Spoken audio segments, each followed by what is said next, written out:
Pagkagulat ang nagrehistro sa mukha ni Snooki Serna sa panayam niya kay Elizabeth Oropesa, para sa kanyang YouTube channel.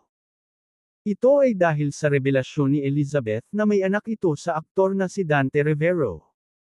Si Dante ang gumanap na ama ni Snooki sa 1970 movie na Wanted Perfect Mother, kaya personal silang magkakilala. Hindi lamang si Snooki ang nagulat sa ipinagtapat ni Elizabeth Oropesa. Nagtaka rin ang ibang mga nakapanood sa kanilang pag-uusap, dahil ngayon lamang nila nalamang, may anak sina Dante at Elizabeth, na unang nagkasama noong 1975 sa pelikulang, Lumapit, Lumayo ang Umaga.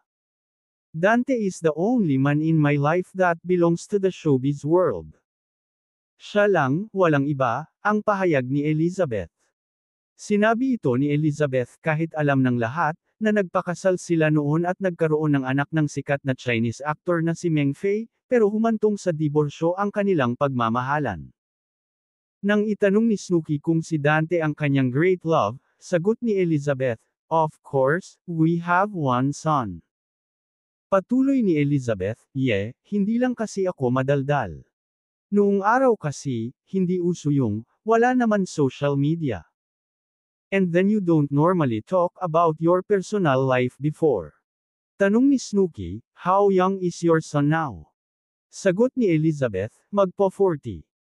Noong Lunes ng gabi, November 13, 2023, isang malapit kay Elizabeth na nakakaalam ng personal na buhay nito, ang aming tinanong tungkol sa revelasyon ng aktres na may anak sila ni Dante. Pero iba ang bersyon ng source.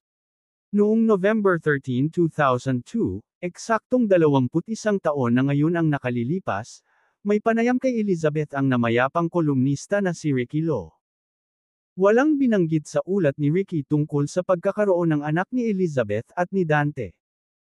She has 3 grown-up children: Henry, a nurse, from her first marriage; Guinevere, aka Princess, by boyfriend Mark Roses; and Gabrielle, by Chinese action star Meng Fei, from whom Elizabeth is divorced. She has an adopted son, Louis, now married. Ang bahagi ng artikulo ni Ricky tungkol kay Elizabeth.